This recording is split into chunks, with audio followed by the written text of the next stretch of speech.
Yesu Kristo ashimwe. Ndabashimiye mwebwe mwese mukomeje kubana nanjye mu ijambo ry'Imana. Ntago turimo guhomba. Bashishikariza mukomeze mukunde ijambo ry'Imana, mukunde gusoma ijambo ry'Imana.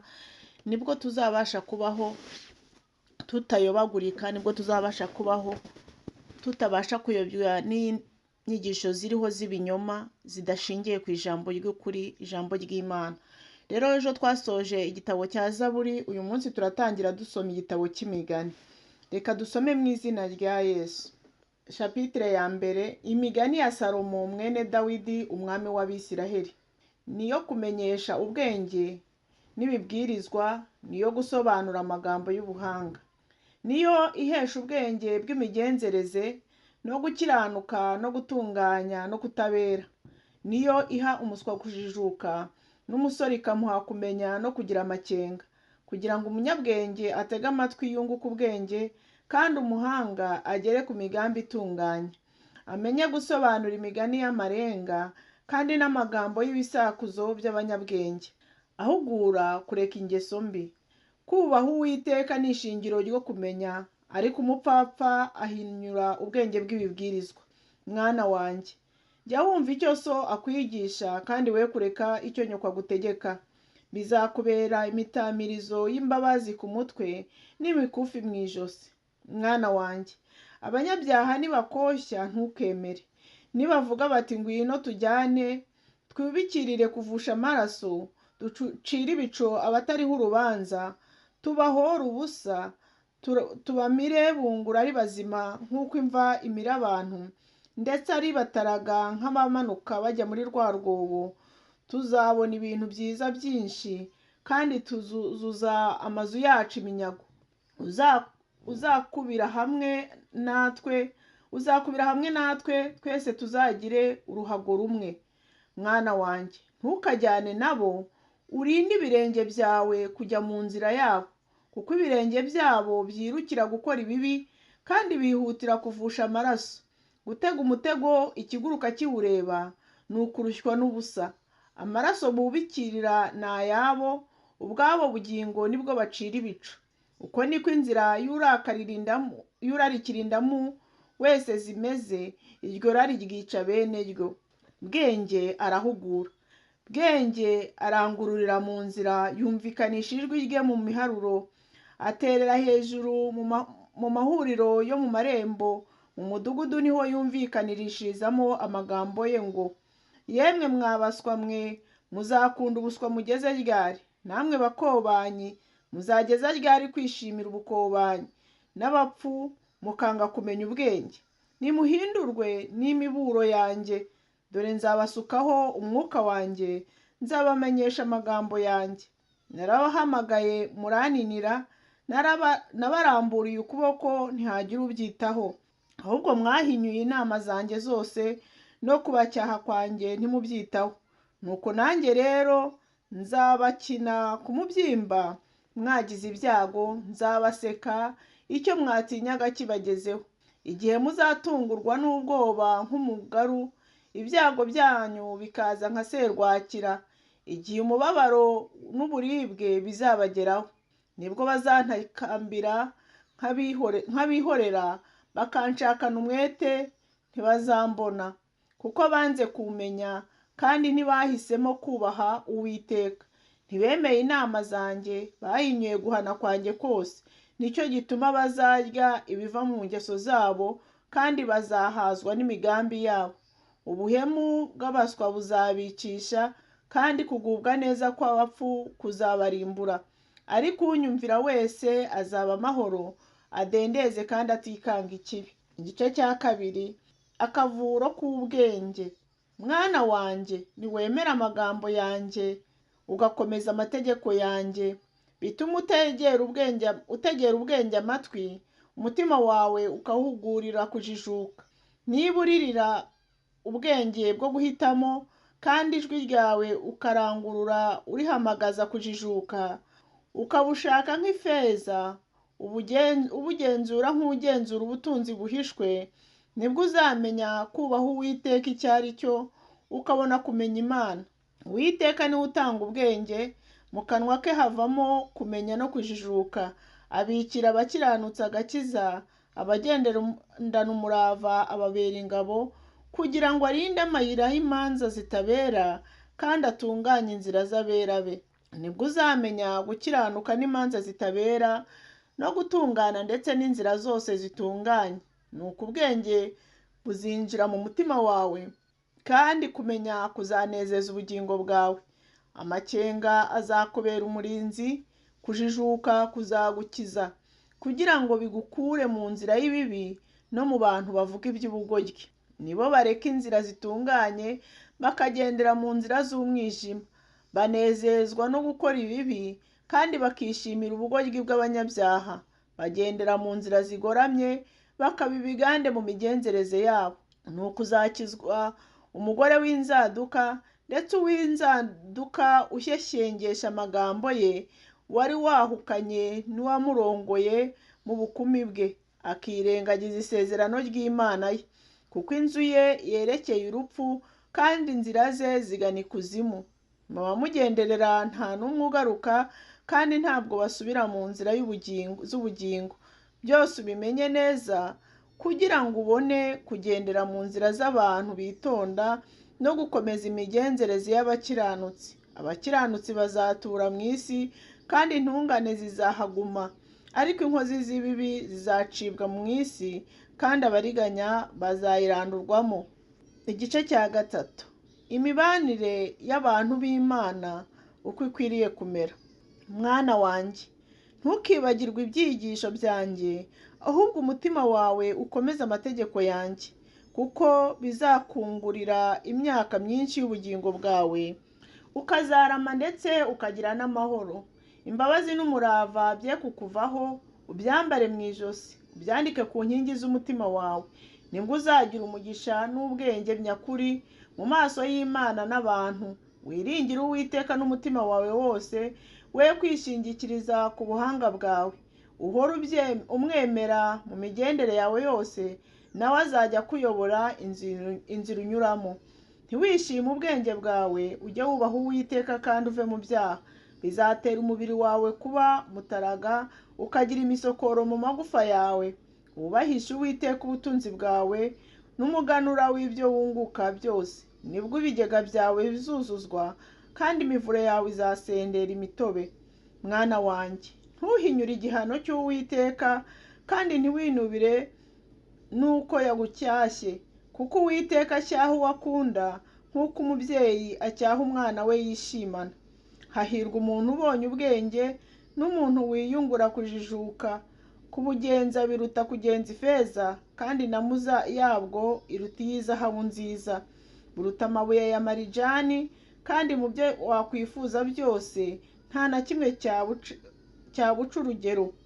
Mu kuboko kwabwo kw'iburyo bufite kurama, no mu kw'ibumoso bufite ubutunzi n'icyubahiro. Inzira zabwo ni inzira z'ibinezeza, kandi imigendere yabwo yose ni iy'amahoro. Ababwakira bubabera igiti cy'ubugingo, kandi ubukomeza wese abagira umugisha. Uwiteka yaremesheje isi ubwenge, kandi yakomeresheje amajuru ubuhanga. Kubwo kumenya kw'amasoko y'ikuzimu yaratobotse, kandi ibicu bitonyanga ikime. Uko imibanire y'abantu ikwiriye kumera. Mwana wanjye, komeza ubwenge nyakuri no kwitonda, ntibive imbere y'amaso yawe. Nuko bizaramisha ubugingo bwawe, kandi bizabera ijosi ryawe umurimbo. Maze uzagendere mu nzira yawe amahoro, kandi ikirenge cyawe ntikizasitara.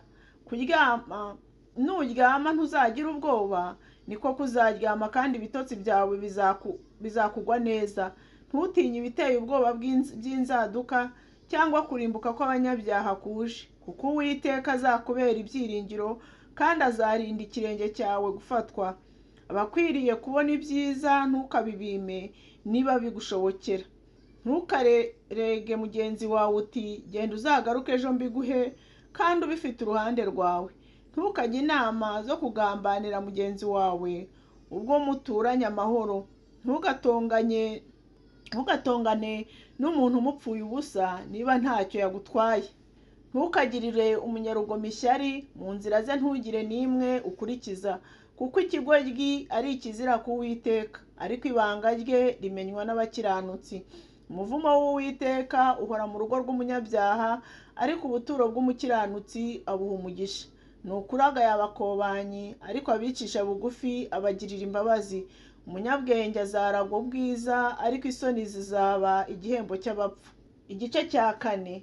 Imigisha ifatana n'ubwenge. Bana, nimutegere amatwi ibyo se abigisha, mushishikarire kwiga ubuhanga. Ntimukareke amategeko yanjye, kuko mbigisha ibyigisho byiza. Nabereye data umwana, kandi ndi ikinege gikundwa na mama cyane. Yaranyigishaga akambwira ati, ukomeze amagambo yanjye mu mutima wawe, witondere amategeko yanjye ubone kubaho. Shaka ubwenge, shaka n'ubuhanga, ntubwibagirwe, ntuteshuke amagambo ava mu kanwa kanjye. Ntubureke, buzakurinda, ubukunde, buzagukiza. Ubwenge muri byose nibwo ngenzi, nuko rero ushaka ubwenge, ndetse ibyo utunze byose ubishakisha ubuhanga. Ubukuze nabwo buzagukuza, nubukomeza buzaguhesha icyubahiro. Buzagutamiriza imbabazi h'umurimbo, buzakwambika ikamba ry'ubwiza. Mwana wanjye, umva kandi emera amagambo yanjye, nibwo imyaka yo kubaho kwawe izagwira. Nakwigishije ingeso z'ubwenge, nakuyoboye mu nzira zitunganye. Nugenda intambwe zawe ntizizateba, kandi niwiruka ntuzasitara. Ukomeze cyane icyo wigishijwe, ntukireke. Ugihamane, kuko ari cyo bugingo bwawe. Ntukajye mu nzira y'inkozi z'ibibi, kandi ntukagendere mu migenzereze y'abantu babi. Ujye uyitaza ntuyinyuremo, uyiteshe ukuce mu yindi. Ababi ntibasinzira keretse bakoze ibibi, kandi ntibatora agatotsi batagize uwo bagusha, kuko barya umutsima wo gukiranirwa, kandi banywa vino y'urugomo. Ariko inzira y'umukiranutsi ni umuseke utambitse, ugakomeza gukura ukageza ku manywa y'ihangu. Inzira y'abanyabyaha ni nk'umwijima, ntibazi ikibasitaza. Mwana wanjye, ita ku magambo yanjye, tegera ugutwi ibyo mvuga. Ntibive imbere y'amaso yawe, ubikomeze mu mutima wawe imbere, kuko ari bwo bugingo bw'ababibonye, bikaba umuze muke w'umubiri wabo wose. Rinda umutima wawe kuruta ibindi byose birindwa, kuko ariho iby'ubugingo bikomoka. Ikureho umunwa uvuga iby'ubugome, kandi ururimi ruvuga iby'ubugoryi urushyire kure yawe. Boneza amaso imbere yawe, ugumye uhatumbire. Tunganya inzira z'ibirenge byawe, kandi imigendere yawe yose ikomezwe. Ntuhindukirire iburyo cyangwa ibumoso, ukure ikirenge cyawe mu bibi. Igice cya 5. Ibyo kwirinda ubusambanyi. Mwana wanjye, ita ku bwenge bwanjye, tegera ugutwi ubuhanga bwanjye, kugira ngo uhore witonda, kandi iminwa yawe ikomeze ubwenge. Kuko iminwa y'umugore w'inzaduka itonyanga ubuki, kandi akanwa ke karusha amavuta koroha. Ariko hanyuma asharira nk'umuravumba, agira ubugi nk'ubw'inkota ityaye. Ibirenge bye bimanuka bijya ku rupfu, intambwe ze ziherera ikuzimu. Bituma atabona inzira y'ubugingo itunganye, kugenda kwe ni ukuzerera atabizi. Noneho bahungu banjye, nimunyumvire, kandi ntimwirengagize amagambo yo mu kanwa kanjye. Cisha inzira yawe kure y'uwo mugore, kandi ntiwegere umuryango w'inzu ye, kugira ngo utiyake icyubahiro cyane ngo ugihe abandi, cyangwa ngo uharire imyaka yawe abanyarugomo. Abashyitsi be kuhazwa n'ibiguturukamo, kandi imirimo yawe ye gukorerwa mu nzu y'umunyamahanga.